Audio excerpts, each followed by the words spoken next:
Après avoir élaboré des outils et des stratégies innovants pour optimiser son rayonnement, le groupe parlementaire RHDP au Sénat passe à l'action en mettant en place des commissions techniques au sein de leur bureau. L'objectif est de mieux appréhender en amont les textes de loi à venir et de garantir leur conformité politique lors des votes. Nous avions élaboré un règlement intérieur qui mettait en place un certain nombre d'organes. Aujourd'hui, nous sommes à la mise en place d'un organe essentiel que nous appelons les commissions techniques. Donc à notre niveau ici, avant d'aller à une quelconque plénière, une quelconque rencontre d'examen des lois avec les émissaires du gouvernement, nous avons jugé utile de mettre en place une commission technique qui puisse porter un pré-examen des lois, de sorte à ce que les sénateurs puissent maîtriser effectivement, avoir une connaissance parfaite de tout le dispositif légal qui doit être mis en place. 5 autres commissions existent pour pouvoir faire la mise en œuvre de notre mission. On a élaboré un calendrier pour tout ce qui concerne les travaux de pré-examen. Tout est mis en marche, il faut aller très vite pour pouvoir être véritablement à la hauteur. Cette initiative témoigne d'une avancée significative vers une préparation et coordination au sein du groupe parlementaire RHDP au Sénat.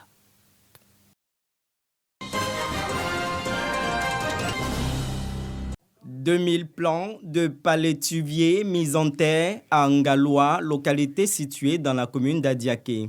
Cette activité de revalorisation du patrimoine environnemental se tient dans le cadre de la Journée internationale des droits de la femme dans la localité, en présence de Assaore Konon, ministre en charge de l'environnement, du développement durable et de la transition écologique.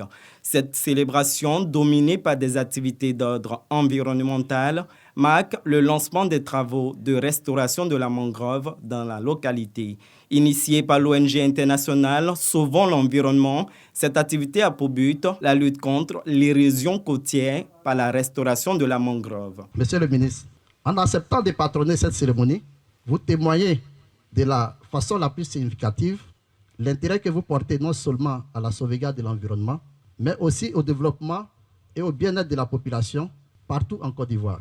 Pour le ministre Assaore, cette restauration contribuera à protéger les côtes contre l'érosion et les tempêtes, à préserver la biodiversité marine et à atténuer les effets du changement climatique. Connaissant l'importance des mangroves, je me suis engagé à soutenir ces actions. Chers parents, notre planète est en danger. Donc c'est une activité importante que Dr Chenal et ses équipes viennent mener ici. 5000 pieds de palétuviers ont été mis en pépinière pour être répiqués en juillet 2024. Plus de 4 tonnes de vivres pour la communauté musulmane de Doropo. Composé de 2 tonnes de riz, 2 tonnes de sucre et 21 cartons de lait, ce geste est l'œuvre d'Ablaye Lamine Dambélé, fils et cadre de la région de Doropo. À travers ce geste, il entend permettre à ses parents musulmans de passer ce mois de pénitence dans de bonnes conditions. Le message que je voulais lancer à nos parents musulmans, c'est de prier pour la paix, surtout la paix et la cohésion dans notre village et dans notre pays, et prier pour le président Alassane Ouattara. Recevant les dons, les bénéficiaires n'ont pas manqué d'exprimer leur gratitude à leur bienfaiteur avant d'indiquer que ce geste va soulager les couches défavorisées. Que ce soit Pile, Lobi, Koulango, tout le monde est satisfait de ces dons-là. Après cette cérémonie de remise de dons dans la soirée, un autre cadre de Doropo du nom d'Ablaye Ouattara a organisé une cérémonie de rupture collective du jeûne. Une manière pour lui également de s'inscrire dans ce mois du partage. Dans ce mois de jeûne, il est demandé à tous les musulmans de partager, de se parler.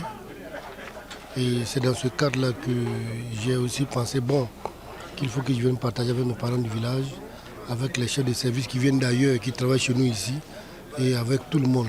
Ablaye Lamine Dambélé et Abou Ouattara se sont engagés à poursuivre ces actions de solidarité tant qu'ils auront les ressources nécessaires pour venir en aide à leurs parents.